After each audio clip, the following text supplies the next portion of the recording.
But anyways, Oklahoma had some big news in the recruiting realms today. It wasn't just one, it was two really big recruits, but we're going to talk about the first one here in Cooper Hackett. We've been talking about him ever since he committed to Texas Tech, and we've been talking about the possibility of being able to pull him over from Texas Tech. We've been talking about flip season a lot.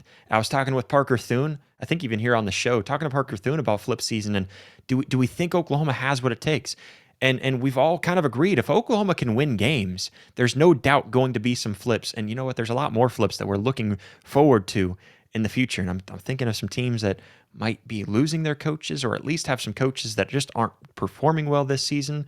And I won't mention any names just yet until I get really a better gut feeling of who those teams might be or who those players might be. But one flip that we were really hoping would be the case is a guy that has visited not just once, but twice this season already, and that is Cooper Hackett, the 5-star offensive tackle, the number 1 player in the state of Oklahoma for the 2027 class. He's officially flipped his commitment from Texas Tech over to Oklahoma. That's right. The Sooners just absolutely stole, just highway robbery, stole from the Red Raiders of all people, which is kind of ironic there when you think of it.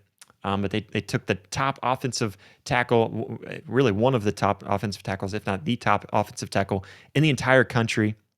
And let's break it down real quick with Cooper Hackett. He originally committed to Texas Tech on August 30th, but after the 2 recent visits with Oklahoma, one of those notably being against Michigan, which was a big game, he really expressed how impressed he was with that game, with the atmosphere. So kudos to you, Oklahoma fans, for Sooner Nation, for standing up and being loud, making that an environment that pulled Cooper Hackett into Norman. It was definitely Sooner Nation that brought this over the most, and I'll get to some of that. But obviously, whenever he committed back on August 30th, he ended up changing his mind, kind of change of heart, wanted to come over to Oklahoma. And if you've been following this story closely with him, the writing was kind of on the wall for Cooper Hackett, like I mentioned, with those 2 visits and seeing how much fun he was having at Oklahoma games. And he had come out and mentioned that in certain statements. And so it was ultimately just too much for Texas Tech to hold on to him. Now, what makes the story even more interesting is that Hackett himself admitted, he actually said that he took a good chunk less in NIL money for Oklahoma. So he took less in NIL, and now this is the narrative that always goes out there: is that it's just always a bidding game. It wasn't any kind of money grab that he was going out. Many could say that he committed to Texas Tech because they offered more than Oklahoma. And that's probably the case. I don't know. I don't want to put words in his mouth. I'm not gonna say that was the case. And even if it was the case, I don't know how anybody can really, criticize a young guy that's 18, 19 years old for going after that amount of money. And when you're offered a substantial amount of money, I can't blame you, especially for some of these kids that may not come from a whole lot. Especially not as much as they're going to be offered in NIL, but he took a chunk less to play at Oklahoma, to commit to Oklahoma. For him, it was really more about the long-term goals, the long-term development, preparing for the NFL, and not just the immediate financial incentives that he was going to get from Texas Tech. So going to Cooper Hackett, for those of you who haven't been following him very closely, he's a 6'7", 270-pound monster on the offensive line. He's ranked as the number 1 player in Oklahoma, a top 3 tackle nationally, top 10 overall recruit in the 2027 class. And a lot of scouts are really raving about him. They have raved about him for a long time. He's also got a basketball background, of course, with being that tall and that big. Obviously, he's got that basketball background, and he dominated on both sides of the ball there. And so, he's got that multi-sport ability. He's just an athletic dude there on the offensive line. Big time news for Oklahoma to be able to pull this commitment in. Of course, he now joins Luke Wilson as Oklahoma's second offensive commit in 2027. So he's one of 2 now. Oh, one of 3. We'll get to that one.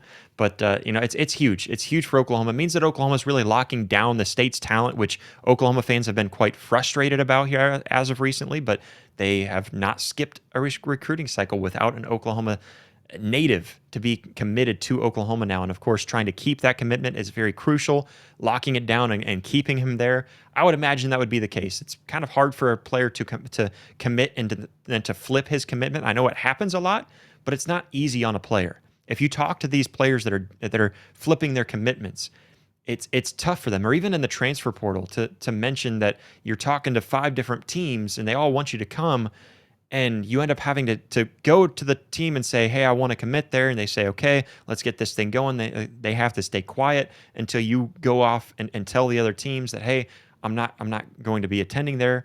And for flipping, it's even more, because you committed to Texas Tech and you now have to go to Oklahoma, say, I'm flipping my commitment, and then going to Texas Tech and saying, hey, I'm flipping my commitment. I'm not staying there with you. And that's a tough thing for these kids. So give them some credit. And so I say all that to say that it's tough for him to flip once.